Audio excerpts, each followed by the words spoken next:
Good evening po sa bawat isa, mga minamahal na kapatid sa Panginoon. And I am so glad to be back here, dito po sa atin sa CCG. And first of all, I would like to thank the Lord and kayo din po mga kapatid dun sa inyong mga pananalangin and sa inyong support for what happened sa aking wife sa kanyang panganganak. And it has been successful. God has been so gracious and merciful to us, though it has been a roller coaster of, emotions and naging medyo nakakakaba yung mga naging turn of events, but God has been so faithful. And again po, purihin po ang Panginoon. I praise God, I glorify God for what He has done, and especially through your lives. Maraming salamat po mga minamahal na kapatid. So tonight, pag-aaralan po natin yung isang attribute ng Panginoong Diyos that I don't think is quite popular among people. We are going to talk about the wrath of God, ang puot ng Panginoong Diyos. Madaling tanggapin yung ibang mga attributes ng Panginoong Diyos, yung mga bagay o yung mga katangian ng Panginoon na tila ba umaayon at kapaki-pakinabang sa atin, but this is something that most of the people in our society or even our sinful flesh would not really want to hear. The wrath of God. Ang puot ng Panginoong Diyos, ang kanyang banal at matuwid na puot. Pag-aaralan po natin ito, and kagaya po ng ginagawa natin every Wednesday, we would try to see from scriptures what would the implication be to our prayer lives or on the way we pray and approach the throne of God's throne. Titingnan po natin yan tonight. So would you join me as we pray and ask for help sa ating Panginoong Diyos as we study His words. Father God, we thank you so much for this opportunity that we can sit under the power and authority of your word. Salamat po, Panginoong Diyos, dahil ito po ay anyo ng inyong biyaya sa amin, Panginoon. Isang patunay na ang inyong puot ay inalis nyo na sa amin na mga sumasampalataya sa inyo, yung katotohanan na pwede kaming lumapit sa presensya nyo at makapakinig ng katotohanan tungkol sa inyo. This is something that we don't deserve. But Lord, we thank you for such mercy and such grace tonight, na pwede po kaming mas matuto, na pwede po namin kayong mas makilala, Panginoong Diyos. And we pray that your Spirit would powerfully move in our hearts, that you would minister strength to our hearts and minds. Kung sa sandali pong ito, Panginoong Diyos, may mga anak po kayo na dumako sa lugar na ito, na may mga katanungan, kapaguran. Maybe we are tired of the ministry. Maybe we are tired of our daily routines. But Father God, I pray that through your words, we would be strengthened and we would be renewed in your power, Panginoong Diyos. Maraming salamat po, Panginoon, and humble us sa inyong mga salita, Panginoong Diyos, that we would listen with hunger and thirst for righteousness, as you have promised in your words, that those who do so, ang sabi niyo po, Panginoong Diyos, sila na mga nagugutom at nauuhaw sa katuwiran, ay bubusugin po ninyo at pupunuin po ninyo. So Father God, fill our hearts tonight. We thank you so much. Be with us. Be our teacher. In Jesus' name we pray. Amen. Ngayong buwan, alam naman po natin mga kapatid, isang bagay na nakakalungkot na pinagdiriwang ng daigdig, yung tinatawag po natin na Pride Month. And kung hindi pa yun nakakalungkot, hindi ba mas nakakalungkot that there are a lot of people and denominations and groups that call themselves Christians na dahan-dahan sa nagdaang mga taon hanggang sa ngayon ay natangay na nitong ganitong klase ng pressure, that they are also celebrating this. Na sa panahon po ngayon, madaling mag-invite sa mga tao kapag worship night.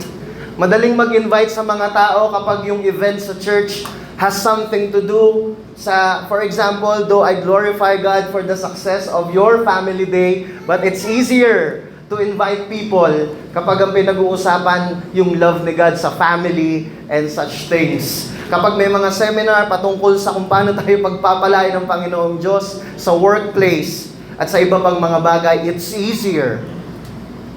The Word of God is more digestible for people and for the society. But this is something, ito pong pag-uusapan po natin ngayong gabi, isang bagay, isang katotohanan na hindi po natin pwedeng ihiwalay sa ating Panginoong Diyos. If we want the biblical God, we cannot escape the reality that He is a righteous God, He is a holy God, and therefore, isang marapat na response nitong banal na Diyos na ito ay yung puot sa kasalanan. Ay yung puot sa mga bagay na sumasalungat sa kung sino siya at sa mga bagay na ginagawa niya mula pa nung simula. We are going to talk about something that the world would not want to hear. And I would even argue that even our sinful flesh, as I said earlier, kahit nga siguro yung ating mga laman, kahit nga siguro yung remaining sinfulness in our hearts does not really want to hear this. But I pray that the Spirit would teach us. I pray that the Spirit would humble our hearts. That as we listen and as we study this really important matter, we would learn to embrace God more. Na mas mapapa-worship tayo sa Kanya. That we would love Him more, appreciate Him more, as we study this difficult or hard topic. Let's talk about the wrath of God. Of course, brothers and sisters, simulan natin yung ating pag-aaral sa biblical na pag-unawa, biblical understanding of God's wrath. Of course, kung meron mang pinaka-reliable, nag-iisang reliable na source kung saan natin dapat matutunan itong bagay na ito ay mula sa kanyang mga salita, kung saan pinahayag niya ang kanyang sarili. So let's tackle some of the most important realities patungkol sa wrath ng Panginoong Diyos sa Biblia. Again, I keep on saying this every time I will have an opportunity to talk about the attributes of God. Dahil ang mga attributes ng Panginoong Diyos ay malawak, malaki, mahaba, mataas, we cannot really tackle every verse in the Bible. We cannot have a very exhaustive na survey of the wrath of God, but we are just going to talk about the most important ones na pwede nating makita sa kasulatan. So let's go, brothers and sisters. Let's talk about the wrath of God. Una, mga minamahal na kapatid, pag-usapan natin yung nature nitong wrath of God na ito. Bakit ba merong wrath of God?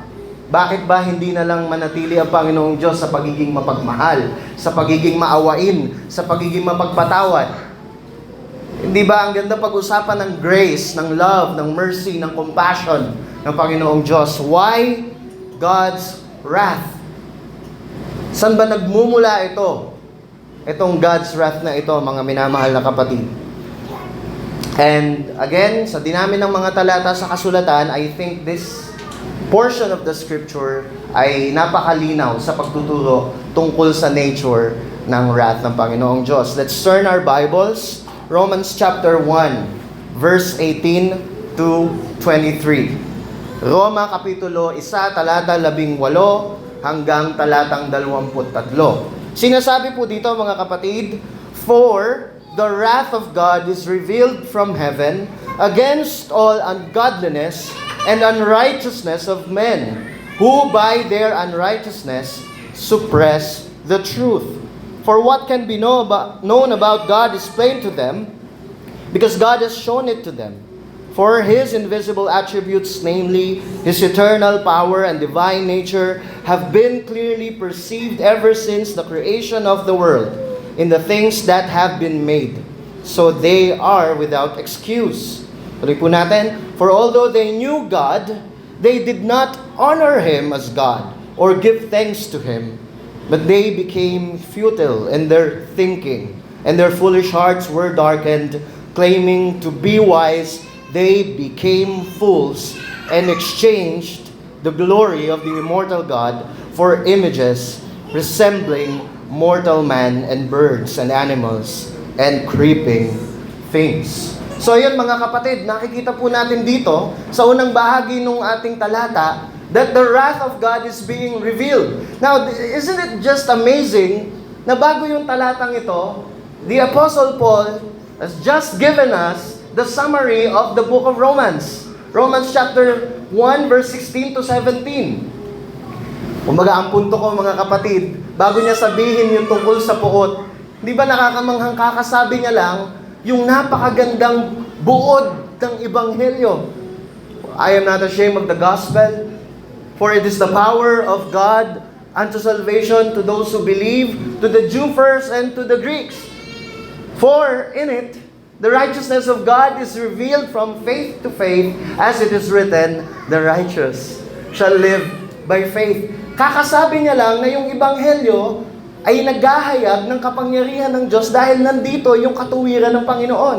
In other words, kakasabi niya lang na yung Ebanghelyo, kaya ito makapangyarihan. Mga kapatid, our gospel, God's gospel, Paul's gospel, the biblical gospel, is powerful because it is the message that reveals the righteousness of God, that makes us right in justification, and the righteousness of God that powerfully moves in our lives by the Spirit, even in our sanctification until our glorification. The gospel is our assurance. The gospel is our divine hope. At ito ay sa pamamagitan ni Kristo Jesus.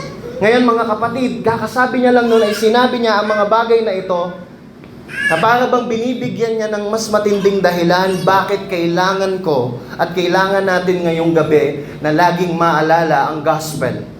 Why? Because the wrath of God is being revealed. The tense of the verb is a continuous one. Kahit sa sandali mismong ito mga kapatid, we praise God that because of His divine grace, we are protected, that we are covered. Though napipighati pa rin ng Panginoon sa ating mga kasalanan, we are being disciplined. And we are tayo ay patungo sa tiyak na kaligtasan. The golden chain would not be cut. We will be saved. However, brothers and sisters, right at this very moment, to those people who are outside of Christ, the wrath of God is pouring continuously. Minsan hindi lang halata, kasi kung itutuloy natin itong talatang ito, ang isang anyo ng puot ng Diyos sa mga tao sa ngayon ay yung patuloy palalo silang ilugmok sa kasamaan. Nang sa gayon, pagdating nung muling paghatol, they would not escape. Maganda pa pala yung mga taong nananagot na ngayon. Maganda pa pala na sa sandaling ito, tayong mga anak ng Diyos ay tumanggap ng pagdidisiplina nang sa gayon sa huling paghatol, ang ating tatamuhin ay kapurihan mula sa ating Panginoong Diyos. We would inherit His glory. But how about those people na nagpapakasasa sa kasamaan nila ngayon? Ang isang anyo ng puot ng Diyos sa kanila ay yung hindi sila ituwid. Yung hayaan sila sa kanilang daan in the way of the wicked, so that, sabi nga ng isang salmista, pagdating ng kalamidad, magugulat sila para silang nadulas. Wala silang magiging kawalan.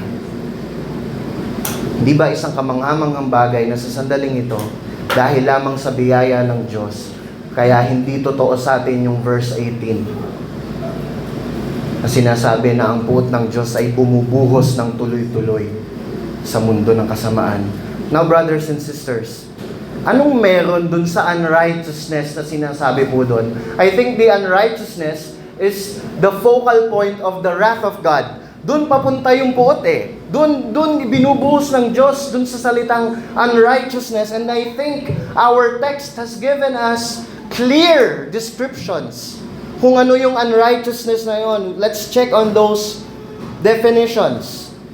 Let's ask the question, why is unrighteousness deserving of wrath?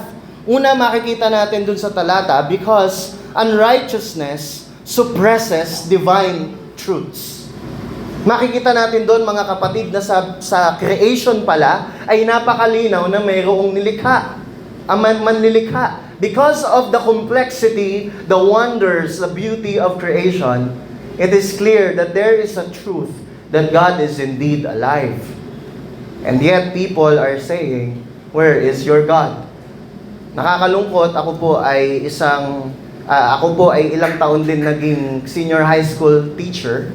And nakakalungkot, it has been a trend among the young people na kinaaastig nila yon, feeling nila kinagagwapo nila at kinagaganda nila yon, na sa panahon natin ngayon, astig ka kapag atheist ka. Sa mga public school, sa mga eskwelahan. Na kapag meron kang pagiging agnostic, na tinututulan mo yung Biblia ay para bang cool kid ka. You're smart. You're witty. Because you can you can throw some arguments against God. Iba pa mga kapatid. And yet, sinasabi po dito mga kapatid, yun yung unang manifestation, unang dahilan bakit ang puot ng Diyos ay bumubuhos, dahil it is obvious in the natural order of things that there is God, and yet people are living as if there is none. And I pray that even among us believers, even among us people of God, I pray that we would be reminded about this reality. That there might be days and there might be times na kung gumising tayo at kung mamroblema tayo sa mga bagay as if there is no God. As if we are God. And yet, it is revealed here na kapag yung katotohanan na ang Diyos ay totoo, ang Diyos ay makapangyarihan, ay sinasalungat ng kayabangan, ng arrogance sa ating mga tao, it triggers the wrath of God. Pangalawa, mga kapatid, unrighteousness corrupts worship. Napansin niyo po, mga minamahal na kapatid, sabi po doon, although they knew God, they did not honor Him as God or give thanks to Him. Sabi po ng mga Bible scholars, yung knowing God po dito ay hindi saving knowledge. Yung sinasabi po dito, sa bawat tao, kahit sa pinakamatalinong ateista, sa kanyang kaloob-looban, sa paraan ng pagkakalikha sa kanya ng Diyos, kagaya ng sinasabi ni Haring Solomon sa Ecclesiastes, God has planted eternity in the hearts of men so they would fear Him. So ano po sinasabi dito mga kapatid? Alam ng bawat tao, again, even the smartest atheist knows that God is true. Alam natin, we have that divine knowledge. And yet, they did not honor Him as God or give thanks to Him. Yung alam ng ating puso ay patuloy nating sinusuppress ng mga tao nung wala pa tayo kay Kristo, to the point that our natural tendency to worship, we suppress towards the one who deserves it, and we worship people. We worship politicians. We worship loved ones. We worship our jobs. We worship our monies, education, and many more things. That's why the wrath of God is triggered. Ano pa mga kapatid? Sa tingin ko, ito yung pinakamabigat na dahilan kung bakit ang puot ng Diyos ay nararapat lang na patuloy na bumuhos at ultimately bumuhos sa final judgment. The third reason is unrighteousness offends the glory of God. Ano sabi doon sa talata natin sa huling bahagi? Claiming to be wise. You know that phrase somehow best encapsulates who I am apart from Christ. Alam nyo si Brother JD, kung meron mang isang phrase na magde-describe sa akin kung wala si Kristo sa akin, yun siguro yun. Claiming to be wise, I have become full. I thought I can run my family. I thought through my biblical knowledge, I can run the church. Maraming pagkakataon, akala ko matalino ako, akala ko wais ako, akala ko kaya ko na. May mga pagkakataon, may mga larangan sa buhay ko na dahil yun yung pinag-aralan ko, Hindi ko man sinasabi ng direkta, pero para bang ipinapamuhay ko na, Panginoon, diyan ka na lang sa larangan ng Biblia at ng katotohanan. Pagdating sa musika, kailangan yung ugali ko ang labas. Pagdating sa edukasyon, let me do it my way. Claiming to be wise, they have become fools. At ano daw yung nangyari? Hindi lang siya basta ganon, mga kapatid. There has been this terrible exchange and exchanged the glory of the immortal God for images resembling mortal man and birds and animals and creeping things. Dahil nga tayong mga tao ay tali-talinuhan, hindi natin napapansin na yung kagandahan na hinahanap ng ating puso, yung kalwalhatian na pupuno sa kung sino tayo, ay hinahanap natin sa lumikha, sa nilikha, sa halip na sa lumikha. And that's the price we pay for thinking we are wise. When we think our ways are better than God's ways, ang nangyayari, sa halip na yung puso natin mamangha sa isang sitwasyon na dahil sa halip na ipagkatiwala sa kalwalhatian ng Panginoon at kapangyarihan niya, yung isang suliranin, dahil nga nagmagaling ako, yung kailangan ng puso ko sa pagkakataon na yon upang lumakas yung kalwalhatian at kagandahan ni Kristo, hindi ko tuloy nakita kasi ang tiningnan ko, sarili ko. And that's the story of every single human being in this planet, especially apart from Christ. Brothers and sisters, this is really serious matters. Sobrang halaga po nito. Pinagpapalit natin yung kalwalhatian ng Panginoong Diyos sa kalwalhatian ng mga tao na nilikha, ng mga hayop na gumagapa. That's why wrath is just appropriate. Para lalong lumanding sa puso natin tong katotohanan na to, may gusto po akong basahin isang talata. Jeremiah chapter 2 verse 11 to 13. And of course, though this was given to Israel as a nation, I think, sabi din ni Apostol Pablo, we can learn from their mistakes, from what happened nung mga nagdaang mga panahon. Tingnan po natin. Ito yung panahon, mga kapatid, na ang Jerusalem ay nasa ilalim ng fake idea that they are spiritual. Lagi nilang sinasabi, the temple of the Lord, the temple of the Lord. Akala nila spiritual sila kasi aktibo yung temple worship nila. Akala nila okay sila sa Panginoon kasi maganda yung nangyayari sa political aspect ng bansa nila those times. But here was God talking to Jeremiah, the weeping prophet. You know, that's the reason why he was the weeping prophet. Kasi parang ang ganda ng nangyayari sa society, pinagsasalita siya ng Diyos ng judgment, and he looks like a fool. Ang tatay ni Jeremiah ay isang mataas ang katungkulan doon sa templo. Sabi ng ilang mga Bible scholar, inaasahan siya na yung susunod na nasa linya ng pwedeng maging mga high priest. Ba't ano ba namang nangyari? Ba't kinausap siya ng Diyos at nagsalita siya against sa temple? Nagsalita siya against sa people of God. Na nung panahon na yon, bakit mo sinasabi yan? Napakaganda ng pagsamba natin. Spiritual na spiritual tayo. Okay na okay tayo sa Panginoon. How can you say that? Tingnan nyo mga kapatid, yung isa sa propesiya niya kung hindi nakaka-offend sa isang relihiyosong bansa. Tingnan nyo po ito. Jeremiah chapter 2 verse 11 to 13. Sabi ng Panginoong Diyos, has a nation changed its gods, even though there are no gods? But my people have changed their glory for that which does not profit. Be appalled, O heavens, at this. Be shocked. Be utterly desolate, declares the Lord. For my people have committed two evils.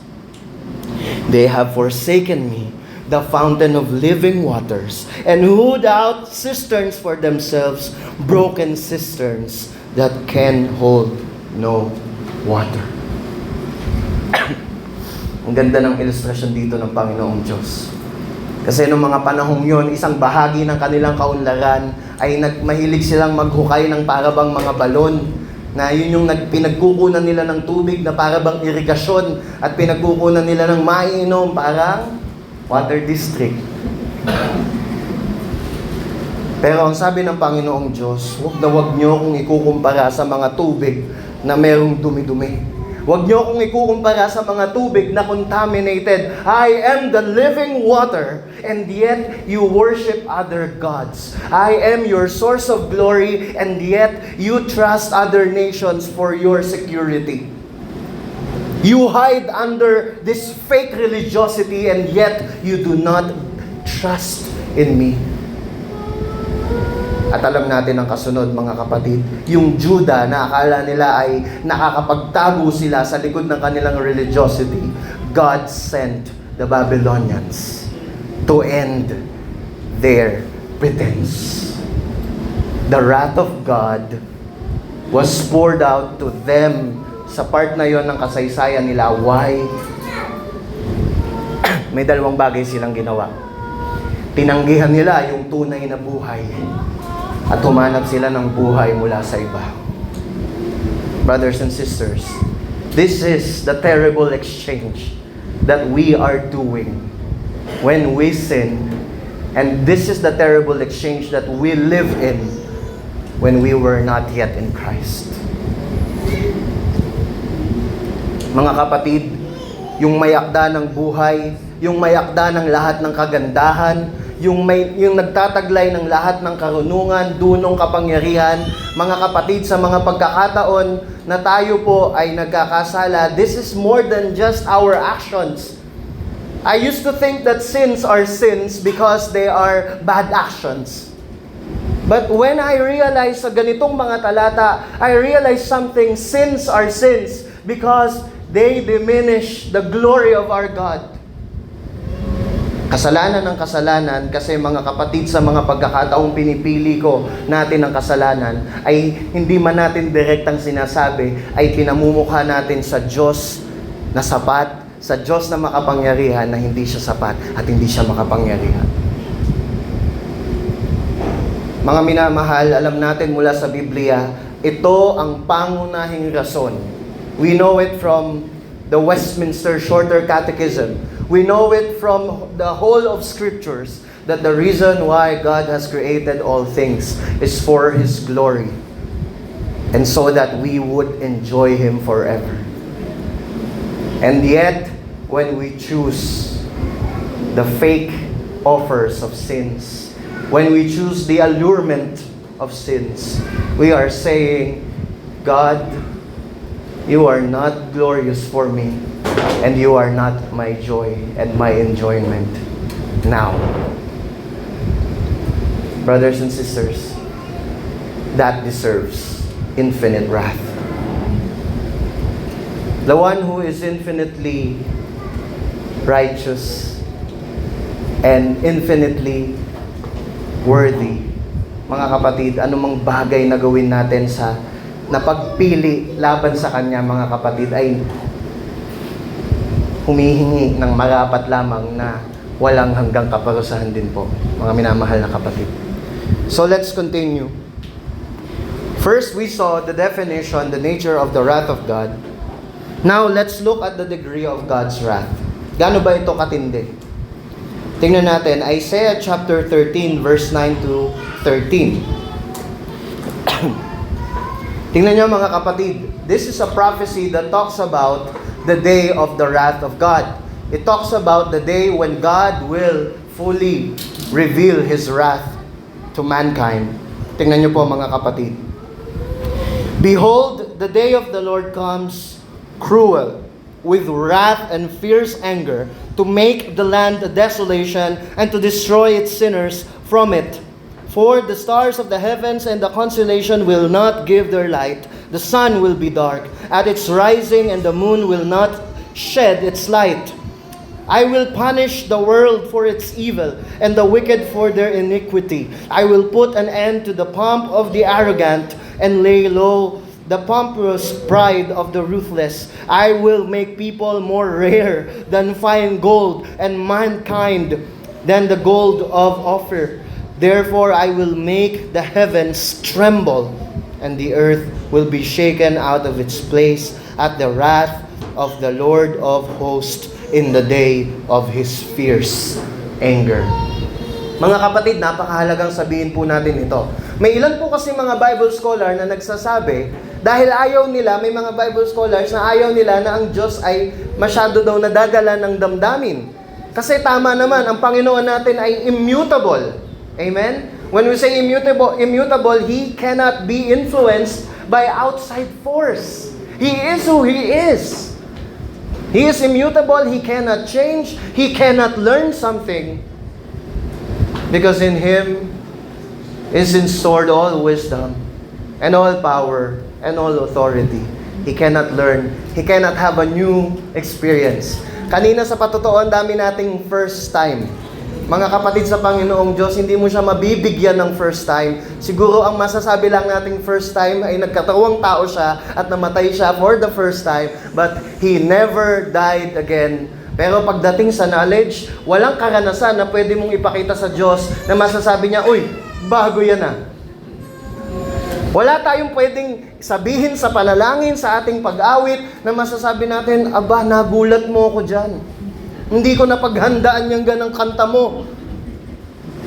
Sige, anak, ibabalik ko sa iyo yung onting papuri. Kasi hindi ko napaghandaan yung tono mo. Mga minamahal na kapatid, God cannot learn something. He is immutable.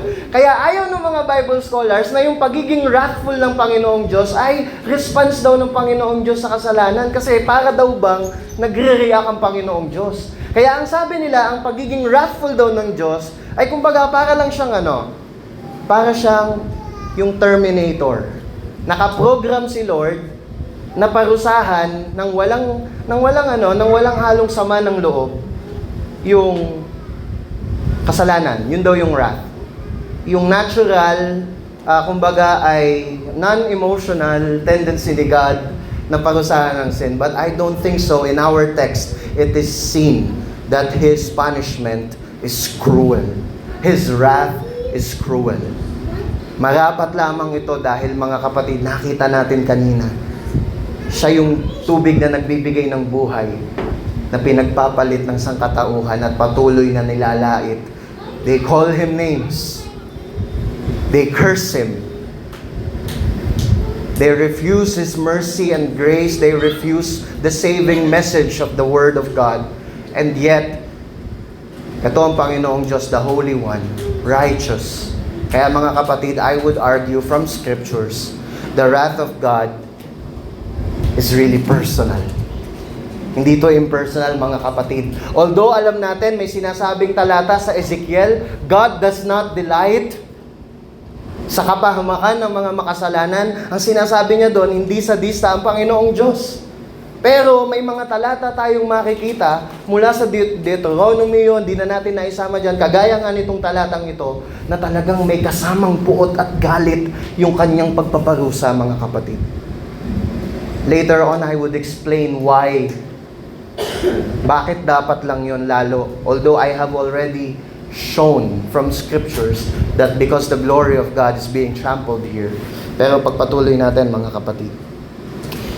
Napag-usapan na natin yung nature ng wrath ni God, napag-usapan na natin yung degree, ngayon pag-usapan natin yung duration. Gaano ba katagal yung wrath na yun? Ito ba ay saglit lang? Ito ba ay face the wall?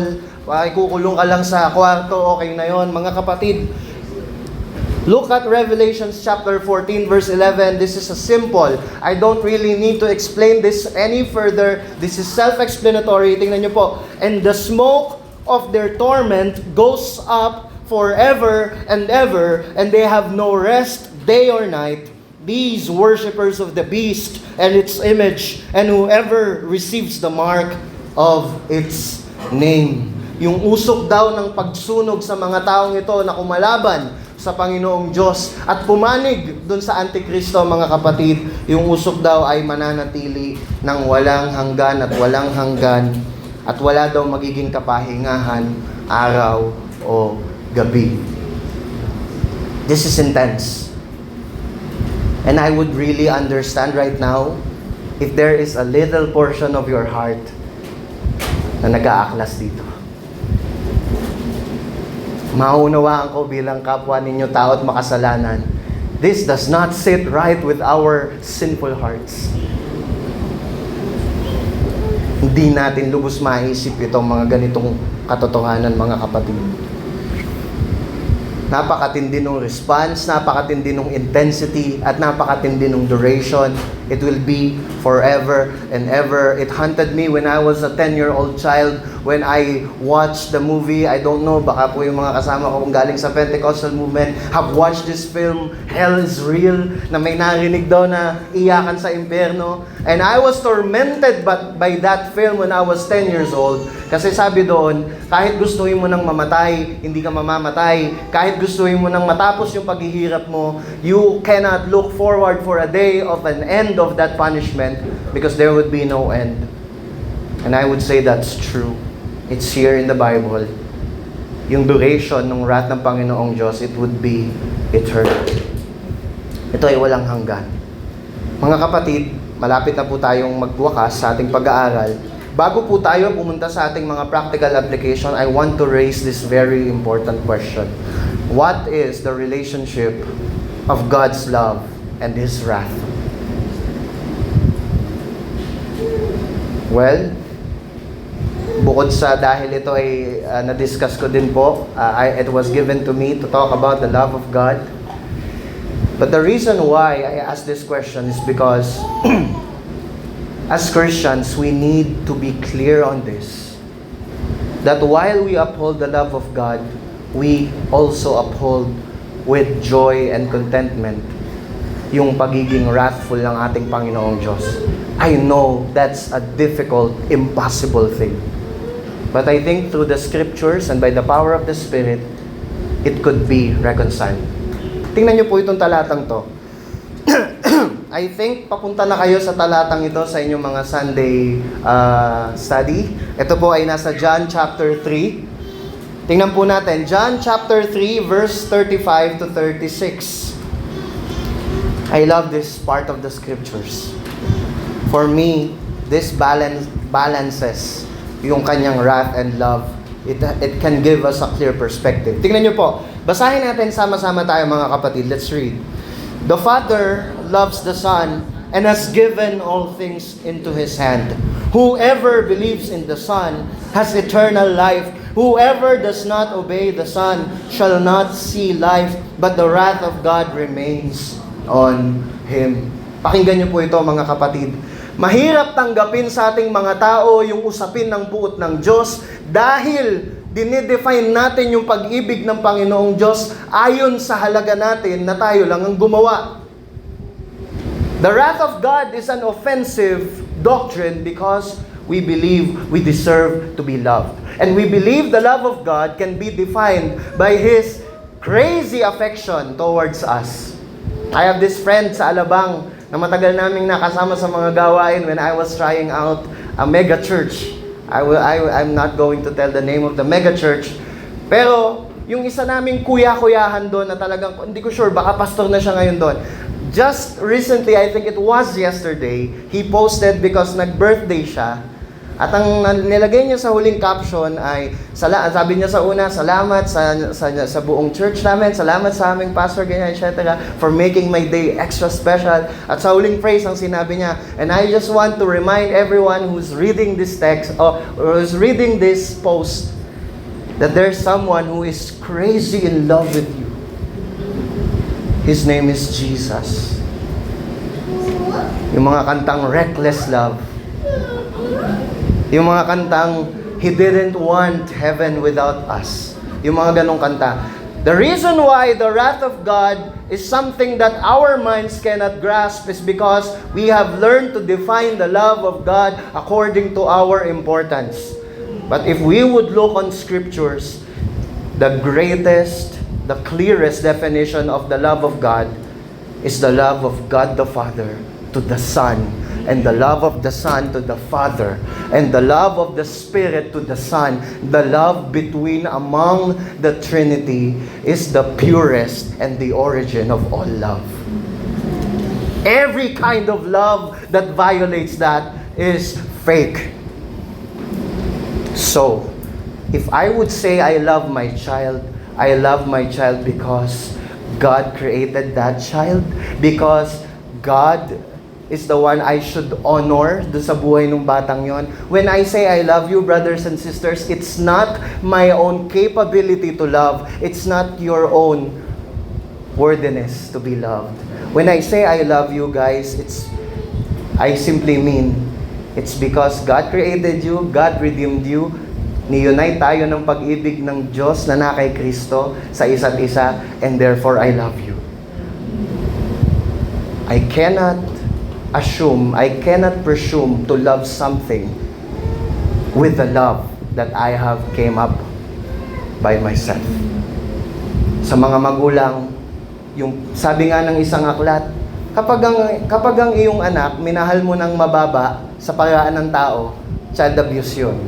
Kapag yung iyong anak, minahal mo daw ng sobra-sobra sa pamantayan ng tao, ang mangyayari doon, magiging manipulative na parent ka. But if you love your child because of the love of God, because of the eternal love that flows from the Father to the Son to the Spirit, we would love biblically and we would love in a healthy way. Now, going back to the wrath of God. Kaya ang puot ng Diyos ay marabat dahil, mga kapatid, nasasalaula natin itong pag-ibig na ito sa pamamagitan ng mga pag-ibig na nilikha natin para sa ating mga sarili. Tingnan nyo yung talata dito, mga kapatid. Yung gospel message, dapat dun talaga siya nagsisimula. Ano yung simula? The Father loves the Son. The only and the greatest assurance that you can have tonight that God the Father loves you, ikaw na makasalanan, ako na makasalanan, is because He loves the Son. And the Son has paid for your salvation, and therefore you can trust that love. Naintindihan po natin ito. This is the assurance of love, brothers and sisters. Kaya ang sinasabi sa talatang ito, ang isipin natin na kaya nating mabuhay ng malayo sa pag-ibig na ito, yung pag-ibig na namamagitan mismo sa Diyos, lalayo tayo doon, mga kapatid. Isang bagay lang ang papatunayan nun. We are still under the wrath of God. Kaya nga yung talatang John 3:16, napakaganda. Yung mga sumunod na talata, hindi mo palang tinanggap yung anak, nasa iyo na yung paghatol. Dito naman sa talatang to, kung wala kang pananampalataya sa anak, kung hindi ka magpapasakop sa Kanya, hindi ka mananampalataya sa Kanya, nasa puot ka pa ng Panginoong Diyos. We are still in the wrath of God. Why? Because the only assurance that we can get away from the wrath of God is the love of God. In other words, brothers and sisters, the wrath of God is a rightful response whenever the love and the holiness of God is being rejected. Na para bang sinabi mo na yung kataas-taasang hukom, na sabi nga ni Pastor MJ kagabi sa gawain namin sa Real, nahuli kang guilty, na binigyan ka ng nag-iisang tsansa sa pamamagitan ng minamahal niyang anak, the last chance we can ever have, and yet we say, I don't like your son. I don't believe in your son. When we call the Son by names, when we reject Him, when we ridicule Him, the wrath of God will surely fall upon us. That's the wrath of God, brothers and sisters. That's its connection with the love of God. Ngayon, I want to end with our practical application, mga kapatid. Let's talk about the wrath of God in our prayer lives. No? Una, mga kapatid, dahil ang Panginoong Diyos ay mapuutin at dahil tayo ay pinatawad at tayo ay pinalalagpas sa puot na yon, number one, we pray with sober-mindedness. Sa ko nakuha yung ganong klase ng implikasyon, it's from the Apostle Paul. 1 Thessalonians chapter 5, verse 6 to 9. Brothers and sisters, let's read together. So then, let us not sleep as others do, but let us keep awake and be sober. For those who sleep, sleep at night, and those who get drunk are drunk at night. But since we belong to the day, let us be sober, having put on the breastplate of faith and love, and for a helmet of hope of salvation. For God has not destined us for wrath, but to obtain salvation through our Lord Jesus Christ. Tingnan niyo po yun. Kung babalik na din natin. Dahil hindi tayo tinatalaga ng Diyos sa puot, dahil tayo ay siguradong dinadala ng Diyos sa lubos na kaligtasan, anong tamang response? Matulog? Anong tamang response? Maging pabaya, mga kapatid? Hindi po. Ang tamang response, knowing that the wrath of God is true, knowing that the wrath of God is pouring down and the wrath of God will ultimately fall down someday in the future, knowing well na mayroong paghatol na darating, mga kapatid, we as Christians, we are sober-minded in prayer. Napansin ko yun sa maraming mga hymno, yung halimbawa yung Blessed Assurance, meron yung linya na watching and waiting. Napansin niyo sa mga hymns? Watching and waiting. Naghihintay tayo, opo, totoo po yun. We await the coming of our Lord Jesus Christ. And yet, we watch. The imagery is a watchman from the tower na laging nakabantay sa papalapit na panganib o kaya sa pagbabalik ng hari, mga kapatid. We are watchmen and women of God na nakabantay tayo sa kanyang muling pagbabalik. We are not passively waiting. We are waiting with so much anticipation to the point that the Apostle Paul said, Maranatha.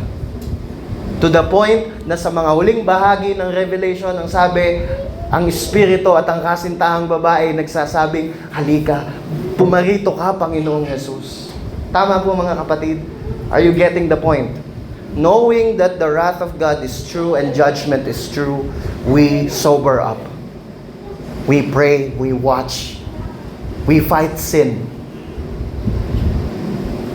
Sabi nung iba, tawag nung iba, nandun tayo sa, alam niyo po yun, warfare mentality.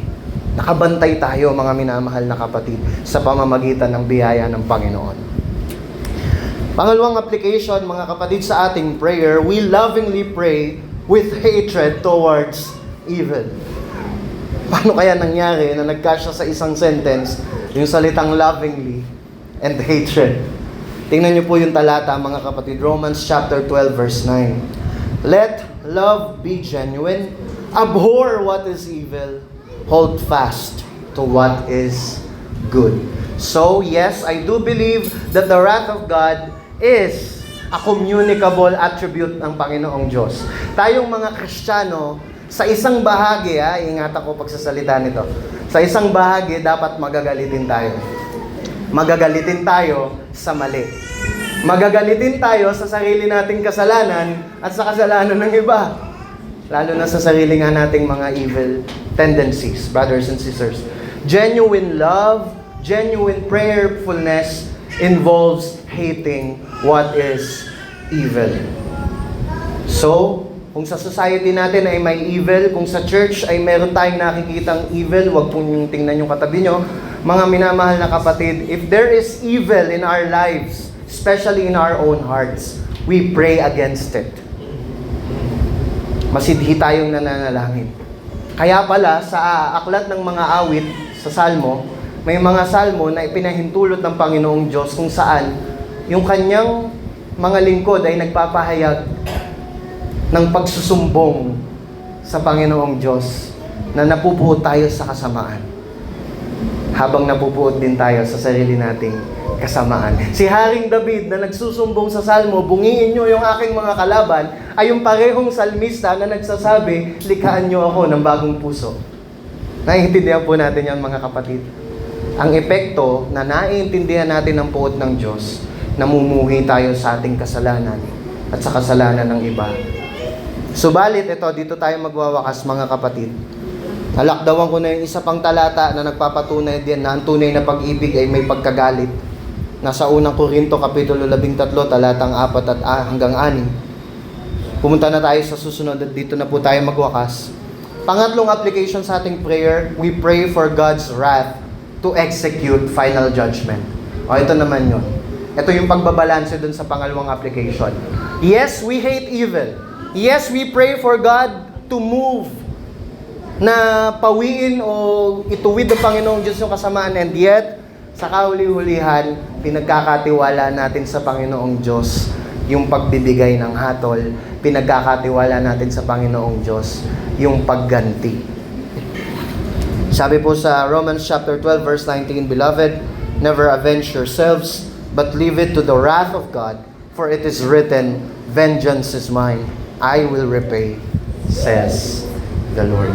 So ayun mga kapatid, dahil alam natin na ang Panginoong Diyos ay mapuutin sa kasalanan, una sa lahat mga minamahal, let's be sober-minded. Pangalawa mga kapatid, let's pray. Na sa ating government, sa ating mga buhay, sa ating families, let's pray that the Lord would correct every kind of evil. And kauli-ulihan mga kapatid, huwag naman sanang makita ko kayong nagwewelga at nagwawala sa mga kalye dahil ang pagiganti ay nasa Panginoon pa rin sa kauli-ulihan. Purihin po ang Panginoon, ang ating Panginoong Diyos ay mapuutin, subalit hindi tayo tinadhana sa buot, tayo ay tinadhana para sa kaligtasan. Purihin ang Panginoon, let's pray. Father God, we thank you so much for your words. We thank you for reminding us na napakahalaga palang maunawaan namin yung inyong puot. Hindi dahil gusto nyo lang manakot, hindi dahil gusto nyo lang kami Panginoong kontrolin, kundi Panginoong Diyos, yung inyong puot ay marapat po pala na tugon sa kagandahan ng inyong kalwalhatian at sa kalawakan ng inyong pag-ibig sa aming mga buhay. Panginoon, salamat. Ang masasabi po namin ngayon ay pasasalamat, papuri at pagsamba because we have passed from wrath, from judgment into life. Na kami, Panginoon, ay dinala ninyo sa isang mabuting relasyon sa inyo. Being justified by faith, we have peace with you through our Lord Jesus Christ. And there is therefore now no more condemnation for us who are in Christ Jesus. We thank you so much for that reality. Subalit, Panginoong Diyos, dalangin ko po sa aking sarili at sa bawat isa po sa amin, while we enjoy the reality that we have been saved from the wrath of God, from your wrath, remind us to be sober-minded, Panginoong Diyos. Remind us to be humble. Na sa mga pagkakataon that we see sins in our own hearts, as we see sins in our loved ones, in our church, in our society, tulungan nyo kaming ipagkatiwala ito sa inyo. Lord, I pray that you would teach your church continuous repentance. Na patuloy kami, Panginoong, palagi sumusuko, Panginoon, at nagsisisi sa aming mga kahinaan at mga kasalanan. At sa aming mga pagre-repent, we would be turned.